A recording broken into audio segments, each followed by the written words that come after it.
Shalom à tous et bienvenue sur Charge Flash.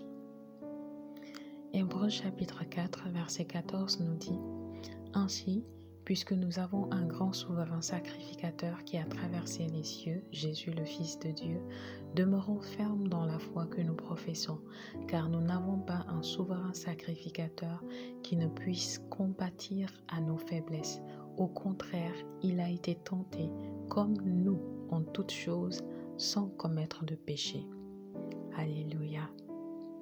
La parole de Dieu nous apprend ici que Jésus est notre souverain sacrificateur.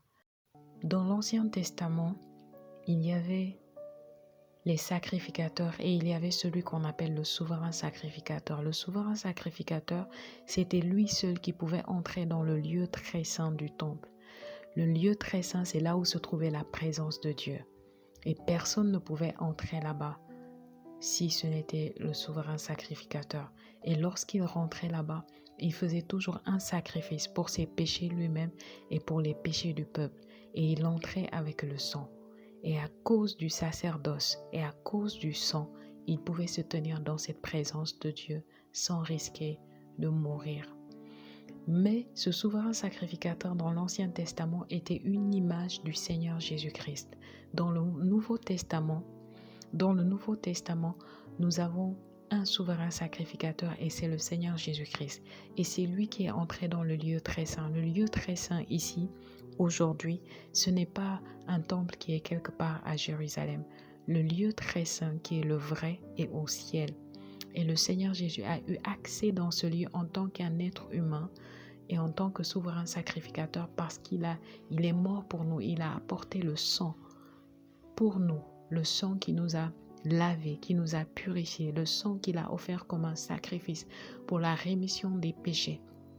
Ce sang-là, il est entré avec dans la présence de Dieu et il est notre souverain sacrificateur aujourd'hui. Et il dit, nous n'avons pas un souverain sacrificateur qui ne puisse compatir à nos faiblesses. Ça, c'est très important.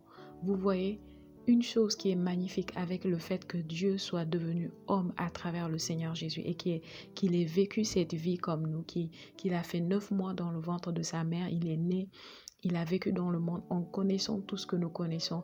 Une chose qui est magnifique, c'est que nous ne pouvons pas dire à Dieu, Dieu, tu es sur ton trône là-bas. Tu es trop loin, tu ne sais pas ce que nous vivons, tu ne sais pas ce que nous traversons. Nous ne pouvons plus dire ça parce qu'il est venu et il s'est fait semblable à nous.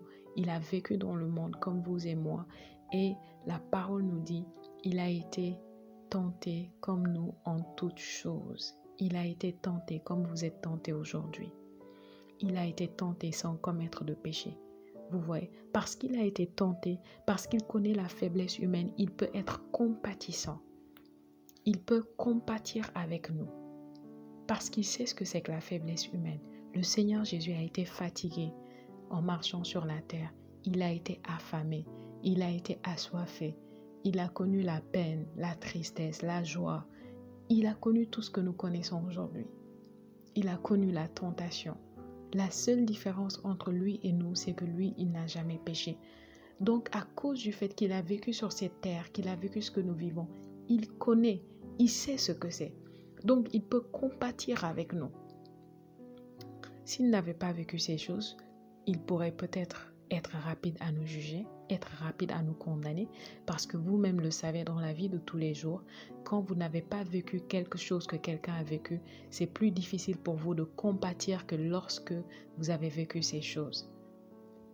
Dans la vie de tous les jours, c'est facile de condamner, de juger, de critiquer quelqu'un lorsqu'on n'a pas vécu ce que cette personne a vécu. Lorsqu'on a vécu ce que la personne a vécu, on n'est pas aussi rapide que ça à juger ou à condamner.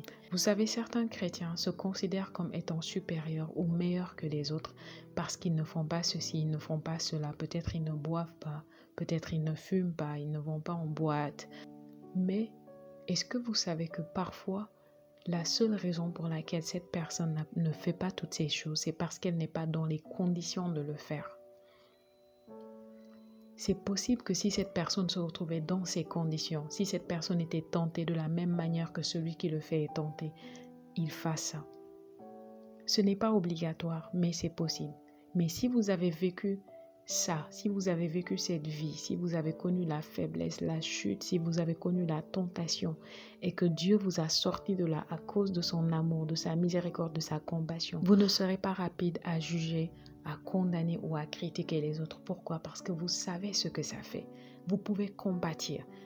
Vous savez combien c'est difficile parfois d'être dans certaines conditions, d'être tenté et de tenir. Vous le savez. Et parce que vous le savez, vous êtes rapide à aimer, à soutenir, à fortifier l'autre. Vous voyez, ça peut être parfois dans le cadre des épreuves de la vie. Une personne qui a grandi en étant orphelin sans ses parents peut mieux comprendre et compatir avec une autre personne qui vit la même chose. Une personne qui a connu la pauvreté, le manque, le besoin et qui aujourd'hui s'en est sortie est mieux placée pour comprendre et compatir avec une personne qui traverse ces choses aujourd'hui. Une personne qui n'a jamais connu la pauvreté, le manque et le besoin pourrait ne pas comprendre facilement quelqu'un qui vit ces choses. Vous voyez, donc la Bible nous dit que le Seigneur Jésus peut compatir avec nos faiblesses parce qu'il a été comme nous en toutes choses tenté, sans commettre de péché. Et c'est pourquoi au verset 16 de Hébreux 4, il nous dit « Approchons-nous donc ».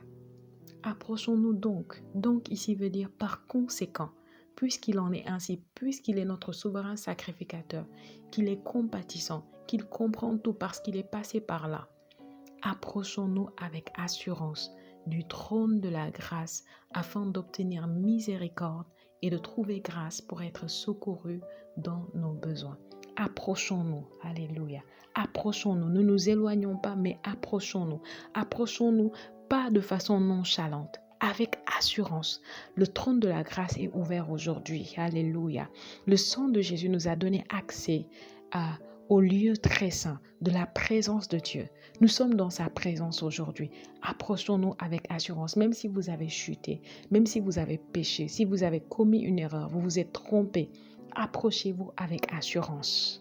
Il n'a pas dit approchez-vous en étant tristouné. Il a dit approchez-vous avec assurance.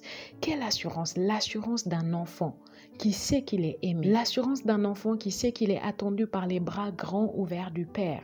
L'assurance d'un enfant qui sait que la miséricorde est disponible, que la grâce est disponible, que l'aide surnaturelle est disponible pour qu'il puisse s'en sortir.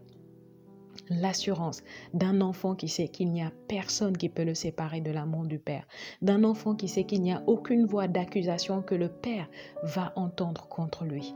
Approchez-vous avec cette assurance-là. Alléluia. Ne vous éloignez pas de lui. Ne le fuyez plus.